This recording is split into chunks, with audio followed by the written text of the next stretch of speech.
બંગાળી ભાષાના વિષયમાં પણ મારે સર્વોચ્ચ ગુણ મેળવવા છે ને હું મંડી પડ્યો. સર, મનમાં જો લગન હોય, ઉત્સાહ હોય, મહેનત કરવાની ધગશ હોય અને નિષ્ઠાપૂર્વકનો દ્રઢ સંકલ્પ હોય તો માણસ પોતે ધારે તે સફળતા મેળવી શકે છે.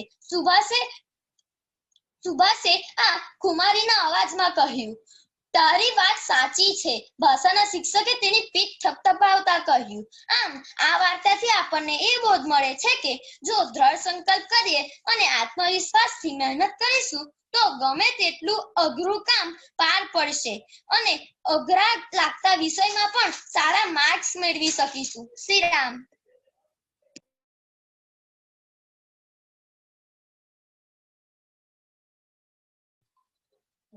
શ્રી રામ. ખૂબ સરસ દીકરા.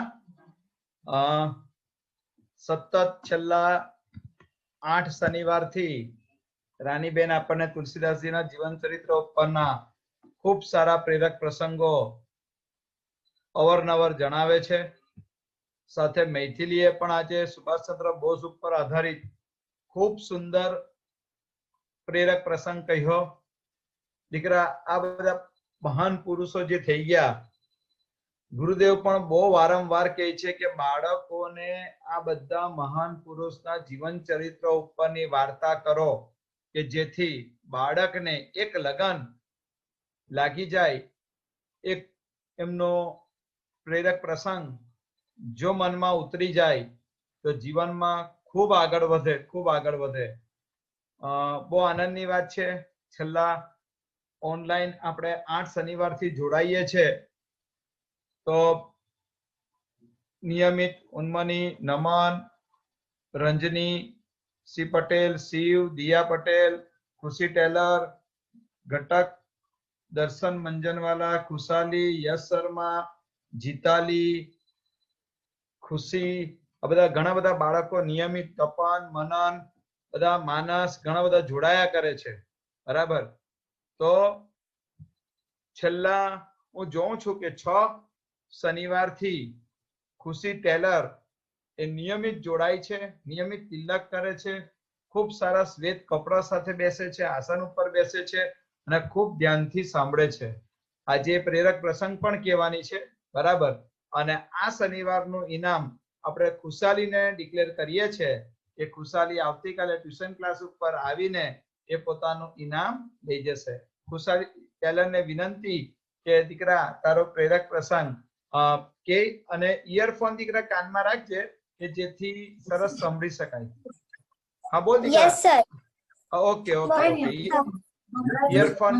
ઇયરફોન રાખજે દીકરા, એટલે બહારનો અવાજ નહીં આવે અને તારો અવાજ સ્પષ્ટ સંભળાય બધાને. હા, કઈ નહીં દીકરા, ચિંતા નહીં કર. હા, સ્ટાર્ટ કર. વાંધો નહીં, વાંધો નહીં. અવાજ આવે છે. હા, કઈ નહીં, બોલો. મારું નામ શ્રીરામ. મારું નામ ખુશી ટેલર છે. હું 3જા ધોરણમાં ભણતી છું. મેં ભણું છું. મેં તમને આજે નાનો પ્રસંગ કહેવાની છું. તોફાની પણ ખરો જ, પણ પ્રેમી બી એટલો જ. તેનું નામ નરેન્દ્રનાથ. બધા તેને નરેન્દ્ર જ કહે. નાનપણમાં તે ખૂબ તોફાની હતો. પણ હા, તેનું તોફાન ક્રૂર, તે નિર્દય નથી, પરંતુ નિર્દોષ જ હતું. તોફાન કરવામાં તેને મજા પડતી. તે ઘણો જ ચંચળ અને તોફાની ખરો, પણ તેની માતા પણ તેને ખૂબ જ પ્રેમ હતો. એકવાર ગામમાં રોગચાળો ફાટી નીકળ્યો. નરેન્દ્રની માતા પણ માંદી પડી. માને થતી વેદના નરેન્દ્રને મૂંઝવાતી હતી.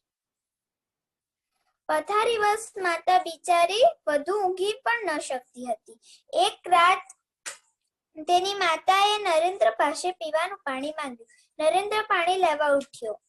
નરેન્દ્ર પાણીનો ગ્લાસ લઈ તે માની પથારી પાસે આવ્યો. તે ઊંઘતી જોઈ તે થંભી ગયો. બિચારી ઘણે દિવસ ઊંઘી છે, કદાચ તેનું દર્દ ઓછું થયું હશે. નરેન્દ્ર વિચારવું અને ઊંઘતી માને ઉઠાડવાનું ઉચિત ન લાગ્યું, પણ હા, પાણી પીવડાવવું જ પડશે. માં ગમે ત્યારે જાગી જાય અને પાણી માંગે તો એ વિચાર બેટા વિચારતો ત્યાં જ ઉભો રહ્યો. પોતે ઊંઘી ન જવાનો તે પ્રયત્ન કર્યો.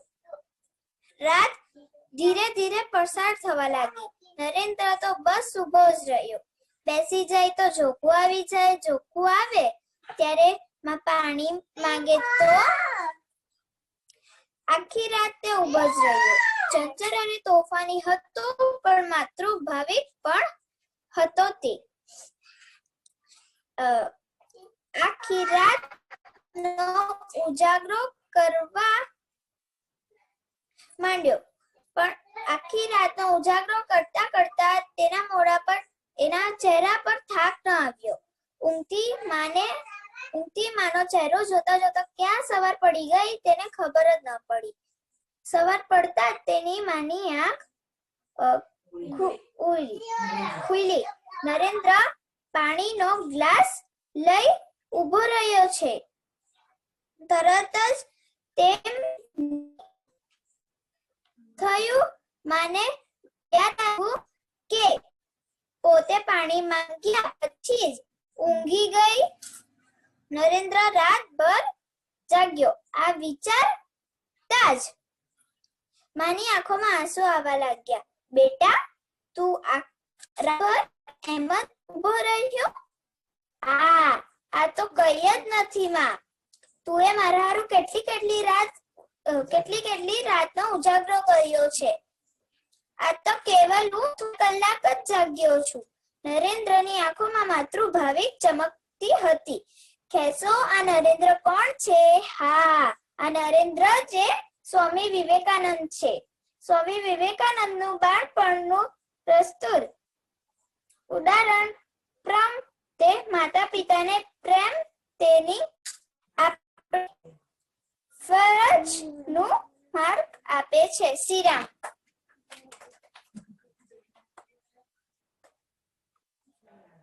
શ્રીરામ દીકરા શ્રીરામ, ખૂબ સરસ પ્રયત્ન. બહુ જ આનંદની વાત છે દીકરા. દરેક જણ પુસ્તક વાંચતા થઈ ગયા છે. પુસ્તકની અંદરથી પ્રેરક પ્રસંગ વાંચતા થઈ ગયા છે અને પ્રેરક પ્રસંગો બધાને કહેતા થઈ ગયા છે. આવતીકાલે અથવા તો પરમ દિવસે સોમવારે ક્લાસ પર આવીને દીકરા તારું ઇનામ લઈ જવાનું. તિલક સ્વરૂપ બી છે, સાથે શ્વેત કપડા બી પહેરે છે અને ખૂબ સરસ પ્રસંગ કીધો છે. આ શનિવારનું ઇનામ આપણે ખુશી ટેલરને ડિક્લેર કરીએ છે. હજુ ઘણા બધા નામ છે આની અંદર લિસ્ટમાં. દર શનિવારે એક જણને આપણે આવા દરેક બાળકો જે છેલ્લા 4-5 શનિવારથી જોડાતા હોય, શ્વેત કપડા પહેરતા હોય, તિલક સ્વરૂપમાં હોય, બરાબર, તો એને આપણે ઇનામ આપતા રહીશું. અને જે બાળકો હજુ પણ તિલક નથી કરતા તો તેને મારી દીકરા વિનંતી કે થોડુંક તિલક કરે દીકરા, તિલક શીખે, તિલકનું મહત્વ સમજે અને દર શનિવારે તિલક કરીને જોડાય. અને દરેક જણ જેટલા વડીલો છે એ પોતે સફેદ કપડા પહેરશે તો બાળકો પણ એમાંથી પ્રેરણા લેશે ને એ લોકો પણ આવી રીતના બાળ શિબિરમાં આપણે એવું માનવાનું જ છે કે પરમાત્મા અને હનુમાનજી મહારાજ આપણી આ બાળ શિબિરમાં જોડાયેલા છે, બરાબર, પણ એનો વિડીયો ઓપન નથી એટલે દેખાતા નથી. તો ગુરુદેવ અને હનુમાનજી મહારાજ પણ આમાં જોડાયેલા હોય એટલે આપણે દરેક જણાએ ખૂબ સરસ રીતે જોડાવાનું. નમન પણ નિયમિત જોડાય છે, દિયા પટેલ પણ નિયમિત જોડાય છે, ત્યારબાદ જીતી પટેલ, તુષાર નિયમિત જોડાય છે, રંજનીસિંહ પટેલને ત્યાંથી નિયમિત જોડાય છે, ઉન્મની નિયમિત જોડાય છે. આ બધાને મારે ઇનામ આપવા છે પણ ક્રમશઃ દર શનિવારે આપણે એક જણના નામ ડિક્લેર કરીશું, બરાબર. હવે પછી ઇલાક્ષીબેનને વિનંતી કે એક ધાર્મિક ભક્તિ ઉપરનો પ્રેરક પ્રસંગ કહે. શ્રીરામ. કહેવાની હતી હું ભક્તિ વિશે, પણ આજે તમે સુભાષચંદ્ર બોઝ અને સ્વામી વિવેકાનંદ વિશે કહ્યું એટલે મારો વિચાર બદલાઈ ગયો કે એમાં થોડુંક ડિટેલમાં કહી દો. છેલ્લે બાળાએ સરસ કીધું. સ્વામી વિવેકાનંદના ગુરુનું નામ કોઈને યાદ છે? આપણા ગુરુનું નામ દરેકને યાદ છે, અભિરામદાસજી ત્યાગી. તેમ સ્વામી વિવેકાનંદના ગુરુનું નામ કોઈને યાદ હોય તો કેવું? આજે એમના ગુરુ પરથી આપણે યાદ કરીએ. તેમના ગુરુનું નામ જો ભણેલા હશે 8 સુધી તો તેને ખ્યાલ હશે, કોઈને પણ યાદ હોય તો. એમના ગુરુનું નામ, હા બોલી શકો બેન, ઉન્મની. કઈ નહીં, હા પડ્યું, બોલો. રામકૃષ્ણ પરમહંસ. હા, રામકૃષ્ણ પરમહંસ એમના ગુરુજી હતા. હવે સ્વામી વિવેકાનંદનું બાળપણનું નામ નરેન્દ્રનાથ દત્ત હતું. એમના ગુરુજીને સાક્ષાત કાલિકા માતા સાથે વાત કરતા અને એમના દર્શન થયેલા. સ્વામી વિવેકાનંદની જ્ઞાન પીપ્સા એટલે એમનું ચકાસણી કરી એ ફેલાવો કરી શકે તેમની હતા ધર્મનો પ્રચાર. અને એમાં સ્વામી વિવેકાનંદમાં એમણે જોયું કે આ ધર્મનો પ્રચાર કરી શકે એ રીતનું એમની જ્ઞાનની ચકાસણી કરતા એમને થયું. ને સ્વામી વિવેકાનંદે પણ સાચો ભગવાન ક્યાં છે તે જાણવું હતું. એમના ગુરુજી એમનામાં જોયું કે આનામાં છે અને એમનામાં જે બધું જ્ઞાન ને ધર્મનો પ્રચારની કામગીરી સ્વામી વિવેકાનંદને આપી. રામકૃષ્ણ પરમહંસ એક કાલિકા માતાના મંદિરના પૂજારી હતા અને જ્ઞાન પીપ્સા કરી એમાં તેમને તૃપ્ત થયા અને એમને બધું એમનામાં જે હતું ને તે એમને આપેલું. અને વિશ્વ ધર્મ હિન્દુ પરિષદ આપણી અમેરિકામાં બધા ધર્મના લોકો ભેગા થયેલા. ત્યારે સ્વામી વિવેકાનંદે આપણા હિન્દુ ધર્મ વિશે, ખ્રિસ્તી ધર્મ, ત્યાર પછી ઈસુ ખ્રિસ્ત બાઇબલ એટલે ઈસુ ધર્મ, ત્યાર પછી કુરાન, તેવી રીતે તેમણે આપણા હિન્દુ ધર્મનો પ્રચાર કરેલો. સ્વામી વિવેકાનંદે હિન્દુ ધર્મ વિશે બોલેલા અમેરિકાના શિકાગો શહેરમાં, અને તેમણે હિન્દુ ધર્મનો પ્રચાર કરેલો. દીકરા એમણે એક સૂત્ર આપેલું, એ એક જ સૂત્ર કે સાચો ભગવાન ક્યાં છે તો જન સેવા એ જ પ્રભુ સેવા. સાચો ભગવાન દુઃખીઓની સેવા કરો એમાં ભગવાન વસેલો છે, કશે શોધવાની જરૂર નથી. આજે પણ યુરોપ ખંડમાં, ઇજિપ્તમાં, ચીનમાં બધે એમની રામકૃષ્ણ મિશન એમના ગુરુના નામ પરથી સંસ્થા ચાલે છે, જેનું કામ જ આ છે કે દુઃખી માણસોની સેવા કરી. રામકૃષ્ણ મિશન સંસ્થા એવું નહીં, ભારતમાં જ બધા મેં જે દેશના નામ બોલે ને ત્યાં પણ એમણે હિન્દુ ધર્મનો પ્રચાર કરેલો. અને જન સેવા એ જ પ્રભુ સેવા.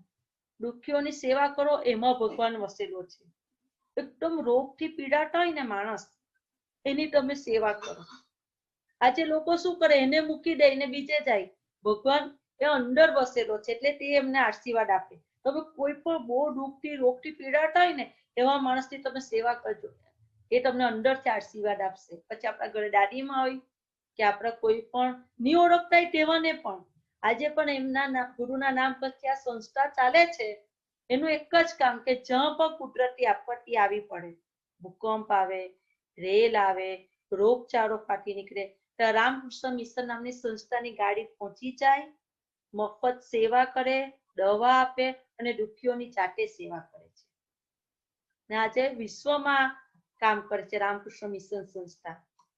તે ઉપરાંત આજે સુભાષચંદ્ર બોઝ વિશે કીધું પેલા બેને, તો સુભાષચંદ્ર બોઝનું બાળપણનું બધું કીધું. એમના માતા પાર્વતી દેવી હતા, એ પહેલેથી ભક્તિભાવ વાળા હતા. એમના પિતાજી વકીલ હતા.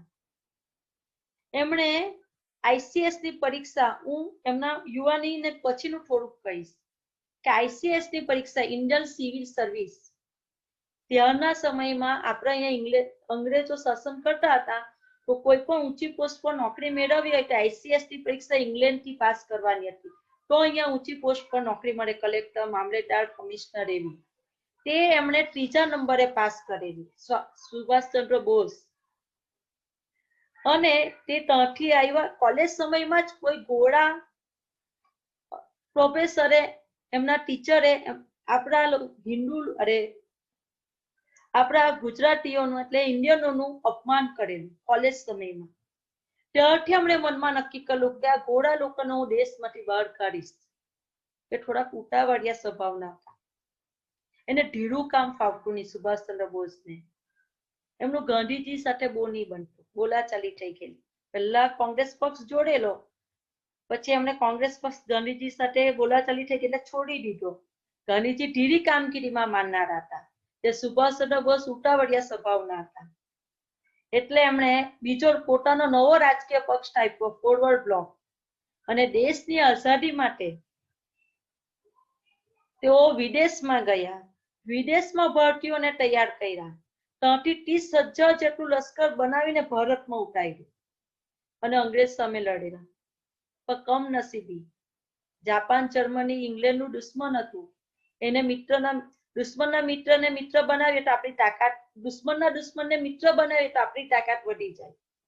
ઇંગ્લેન્ડનું દુશ્મન જર્મની અને જાપાન હતું ને આપણું દુશ્મન પણ ઇંગ્લેન્ડ હતું. વિદેશમાં રહીને લશ્કરએ કહ્યું જાપાન અને જર્મનીના પ્રધાનને મળ્યા કે આપણને મદદ કરે. ત્યાંથી પાછું અંગ્રેજોને ખબર નહીં પડે તે રીતે ભારતમાંથી જતા રહેલા.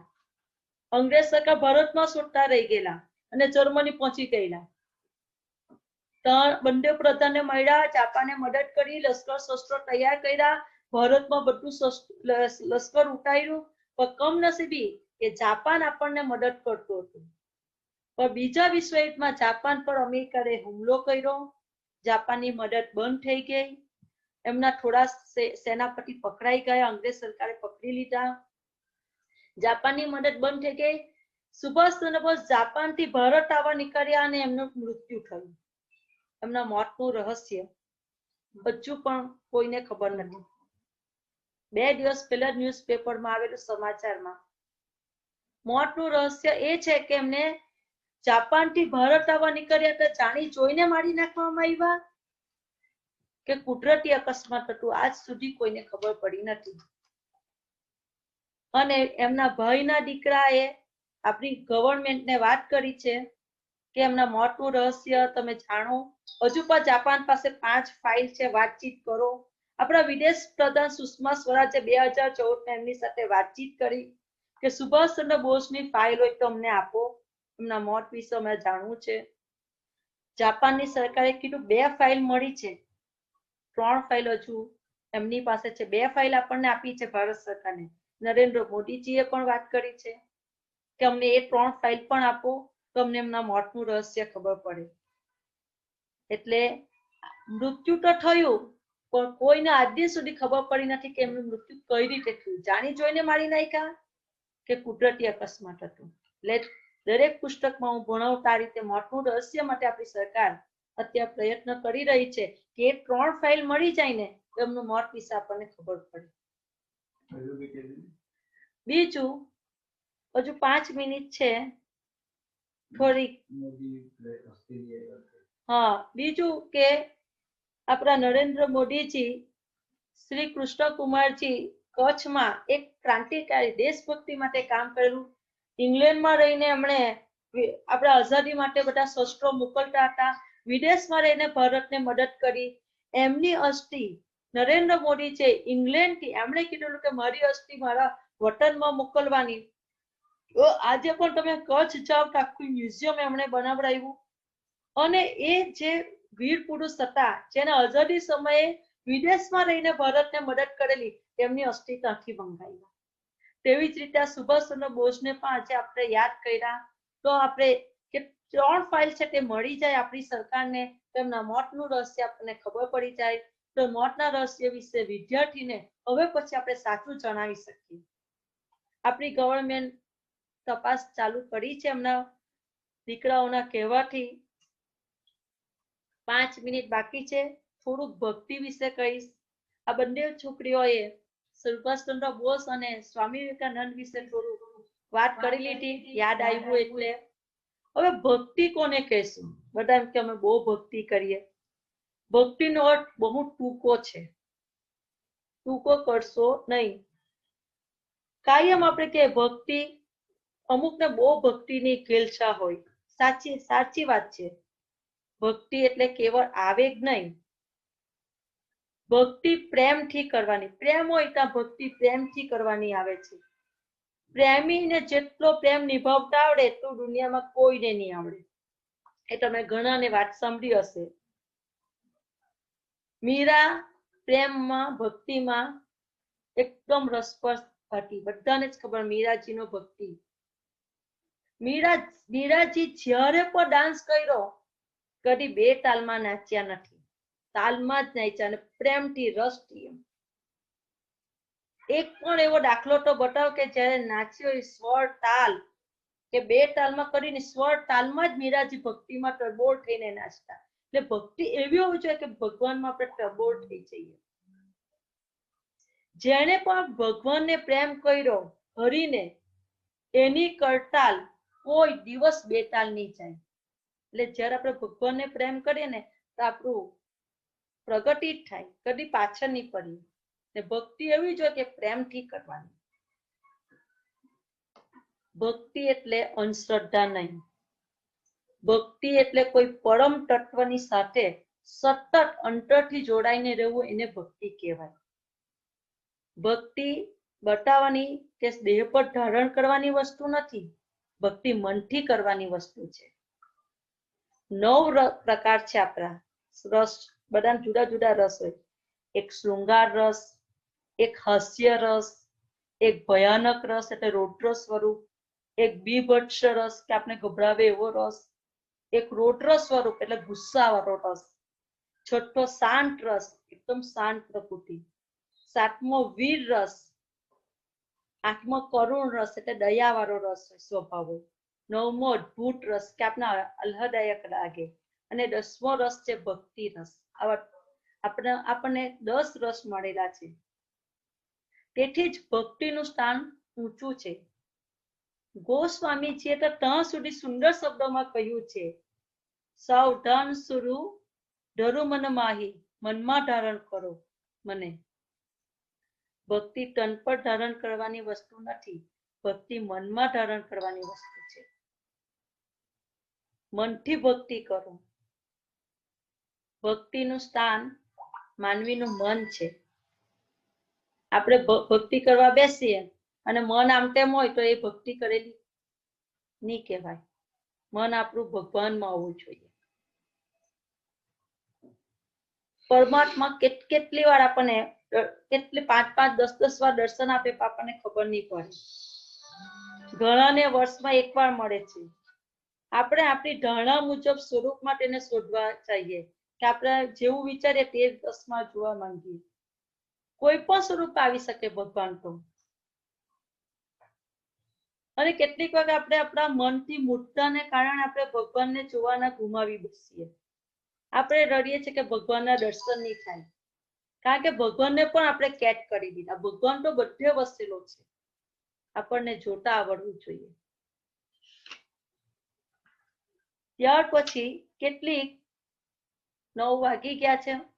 ભક્તિની અનેક શરતો પણ છે, તે હું આવતે વખતે કહીશ. ભક્તિનો અર્થ તો બસ મનથી ભક્તિ કરવી જોઈએ. શ્રી રામ.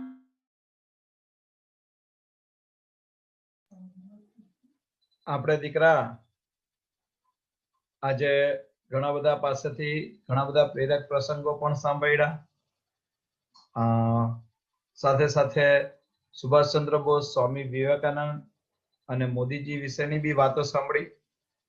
અત્યારે જ આપણા શ્રી સદગુરુદેવ ભગવાને એવું કીધું કે આપણને ખૂબ સારા અને ખૂબ લોકપ્રિય અને દેશનું નામ રોશન કરે એવા માનનીય વડાપ્રધાન આપણને મળેલા છે, જે સંત સ્વરૂપના છે. એવું જગતગુરુ ગ્રુપ ઉપર અત્યારે જ ગઈકાલે કે પરમ દિવસે એક આખું પેપર કટિંગ આવેલું છે. જ્યારે દીકરા આપણા પોતાના સદગુરુદેવ ભગવાન પણ જ્યારે આપણા વડાપ્રધાનના વખાણ કરતા હોય એટલે એ સામાન્ય વ્યક્તિ નથી.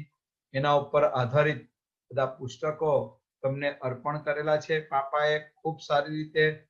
ઇવન અત્યારે ગીતા વિશેની બધી વાતો આપણે સાંભળી હશે. ગીતા જયંતિ પણ ઉજવાય, સાથે એકાદશી પણ ઉજવાય. બિપિન પાપાની ઘણી બધી ગીતા ઉપર આધારિત વાતો ઓડિયો ક્લિપ્સમાં મારી પાસે આવી છે. આજે હું બાળ સત્સંગ ગ્રુપ પર મૂકીશ, બરાબર. અને આપણે બાળ સત્સંગ ગ્રુપમાં અત્યાર સુધી એડમિન જ મોકલી શકીએ એવી વ્યવસ્થા હતી.